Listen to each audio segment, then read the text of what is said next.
BJP की तरफ से आज सिविल सेक्रेटरीट का घेराव किया गया है और सभी तमाम एमएलए, तमाम नेता जो हैं उनके एक्टिविस्ट यहाँ पे बैठे हुए हैं। आप देख सकते हैं कि काफ़ी संख्या में जो पुलिस बल था उन्होंने अब बीजेपी के नेताओं को यहाँ पे रोका है। सेक्रेटरीट के बाहर इनकी आज आज प्रोटेस्ट किया गया है। इसका साफ मकसद ये है कि नेशनल लॉ यूनिवर्सिटी की मांग, जो कि पिछले सेशन में हमने देखा कि वो मांग काफ़ी तेजी के साथ उठाई गई, अब वो मांग आगे बढ़ाते हुए बीजेपी ने सेक्रेटरीट घेराव किया है। क्या कहेंगे आप? आज जो है काफ़ी संख्या में आप आज इकट्ठे भी हुए और सेक्रेटरी का घेराव भी किया। देखिए, ये गवर्नमेंट जब से गवर्नमेंट बनी है पिछले 1.5 साल हो गया, जो उनका मेन मुद्दा था, जो मेन मैनिफेस्टो था, उस पर तो ये 0% भी डिलीवर नहीं कर पाई। लिहाजा जो मेन एजुकेशन पे जो युवाओं का हक है, चाहे वो कश्मीर के युवा हो, जम्मू के युवा हो, NLU national law university Jammu में भी खुलनी थी, कश्मीर में भी खुलनी थी, मगर लिहाजा इन्होंने आज तक जम्मू के नेशनल लॉ यूनिवर्सिटी की अनाउंसमेंट नहीं की। तो एक दोहरा रवैया, एक बायस्ड बिहेवियर, एक डिस्क्रिमिनेशन जो जम्मू कश्मीर के जम्मू के संभाग के साथ होती आई है, वही फिर से हमें देखने को मिली। और दूसरा, जब इतनी अनएम्प्लॉयमेंट है, हमारे पढ़े लिखे युवा, PhD किए हुए युवा, पोस्ट PhD किए हुए युवा, वो रोड पे है, वो सड़कों पे है, वो जॉब मांग रहे हैं। और ये जो गवर्नमेंट कहती थी हम 1 लाख नौकरियां हर साल देंगे, इन्होंने 24,000 नौकरियां बेच दी पिछले दरवाजे से अपने दोस्तों को, अपने प्रियजनों को, अपने रिश्तेदारों को। क्या जम्मू कश्मीर के युवा का हक नहीं है पूछना कि वो 24,000 नौकरियां बिना एडवर्टाइजमेंट के, बिना CID वेरिफिकेशन के किन लोगों को आपने बेची? और क्या जम्मू के युवाओं का हक नहीं? भेदभाव जो आपने कहा, ये कब से होनी शुरुआत हुई? क्योंकि बीच में बीजेपी ने कहा कि भेदभाव को खत्म कर दिया उन्होंने।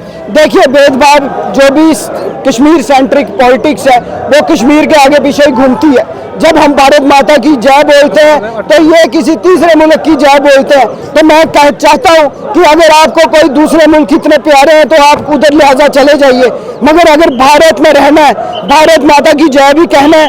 और भारत के जो लोग हैं, जो इस सरकार की जिम्मेदारी है कि जम्मू कश्मीर के युवाओं को उनका पढ़ाई का हक, उनकी एम्प्लॉयमेंट का हक और उनकी नेशनल लॉ यूनिवर्सिटी का हक उनको मिलना चाहिए, ये इस गवर्नमेंट को करना होगा। लेकिन आपको लगता है कि जो भेदभाव है एम्प्लॉयमेंट को लेकर है, नेशनल लॉ यूनिवर्सिटी को लेकर है, हालांकि जो हुकूमत है उसका ये कहना है कि ये जब एम्स खुला, जब बाकी IIT, जब IIM खुले, तब कश्मीर के लोग। मेरी बात सुनिए, चाहे स्टेट यूनिवर्सिटी कश्मीर में खुली हो, जम्मू के लोगों को प्रोटेस्ट करना पड़ा स्टेट यूनिवर्सिटी जम्मू में खोलने के लिए।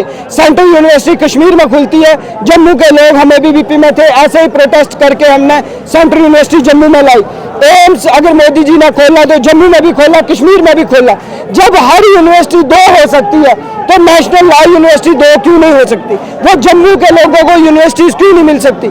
चाहे हमारी 10 की 10 डिस्ट्रिक्ट में आप कहीं भी खोलिए, मगर नेशनल लॉ यूनिवर्सिटी जम्मू के लोगों का हक है और जम्मू के लोगों को मिलना चाहिए। उमर अब्दुल्ला ये कहते हैं कि केवल बीजेपी जो है सियासत खेलती है, कोई मुद्दा नहीं है उनके पास। जो जम्मू के लोगों को जो उन्होंने कहा था, जो वादे किए थे, वो उनको भी देखना चाहिए।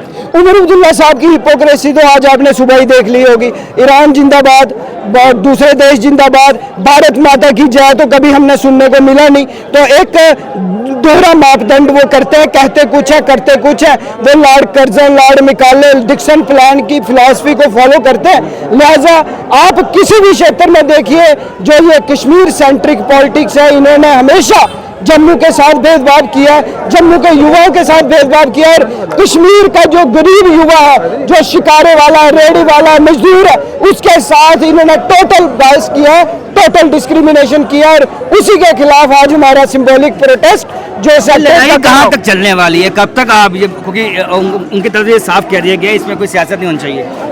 सियासत तो आपने कर दी। आपको नेशनल लॉ यूनिवर्सिटी एक्ट 2018 जो आया, वो मोदी जी ने लाया, वो मोदी जी के दौर में आया, तब यहाँ पे सरकार नहीं थी।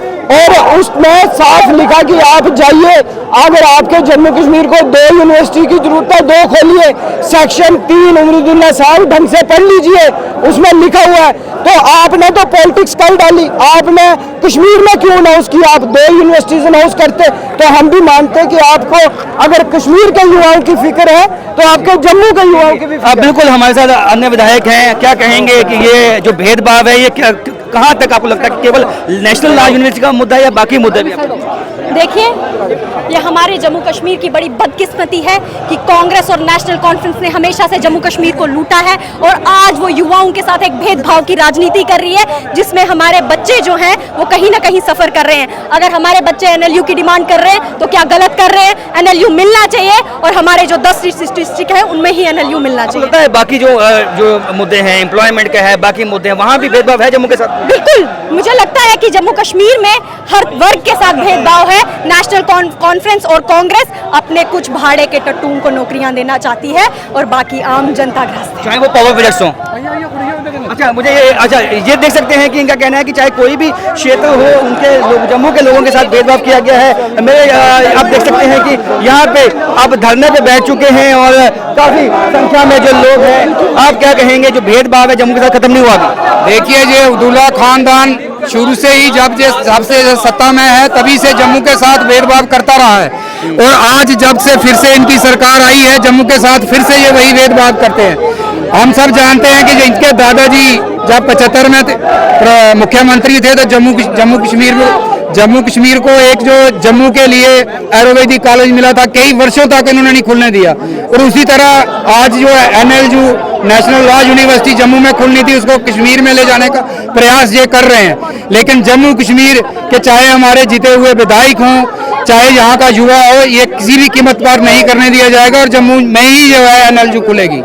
बाकी मुद्दे भी आपको लगता है केवल एनएलयू का मुद्दा ठीक है, वो है स्टूडेंट्स का मुद्दा है, लेकिन बाकी जो मुद्दे हैं चाहे डेवलपमेंट का मुद्दा है, बाकी भेदभाव जम्मू के साथ हुआ है सामने? देखिए वैसा सबसे बड़ी बात तो यही है कि ये सरकार जो वादे करके आई थी, लगभग 1.5 वर्ष का कार्यकाल इनका हो गया है, लेकिन कोई भी वादा इन्होंने जनता से किए वो पूरा नहीं किया हुआ है और जानबूझ के ऐसे ऐसे मुद्दे ये उठाती है ताकि उन वादों से इनका जो ध्यान है जनता का भड़काया जाए, लेकिन ऐसा नहीं करने दिया जाएगा। हमारे विधायक असेंबली के अंदर लड़ेंगे और हम सब कार्यकर्ता भारतीय जनता पार्टी के सड़कों पे लड़ेंगे। आज प्रोटेस्ट ये आपका कहाँ तक जाएगा? आप सेक्रेटरी का घेराव कर चुके हैं, आज आगे भी चलता रहेगा? बिल्कुल, हम सेक्रेटरी का आज घेराव करके हमने इस सरकार को चेतावनी दी है और आज विधानसभा के अंदर हमारे सारे विधायक जो हैं इस मुद्दे को उठाएंगे। अगर ये सरकार नहीं अपने फैसले से पलटती है तो आने वाले दिनों में और जबरदस्त विरोध है। हम आप जानते ही हैं कि भारतीय जनता पार्टी को विरोध करना आता है।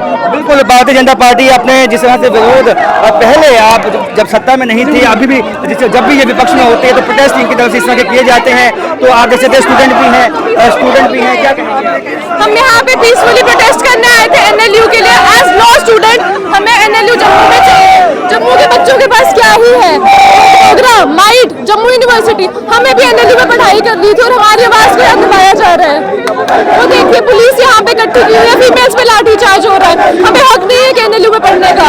तो देख सकते हैं कि यहाँ पे काफी संख्या में पुलिस बल जो है पहले से ही मौजूद था, क्योंकि ये इम्कान था, ऐसा मालूम था कि ये जो लोग हैं ये बीजेपी के नेता हैं, वर्कर्स हैं, विधायक हैं, सब जो है सेक्रेटरी का घेराव करने वाले हैं, जिसके पहले ही एहतियातन कदम उठाए गए थे और इनका कहना है कि जब तक इनकी मांग नहीं मान जाती, इनका ये प्रोटेस्ट जो है वो आने वाले दिनों में वो ज़्यादा तेज होगा। राजेंद्र वैद, बुलेटिन जम्मू।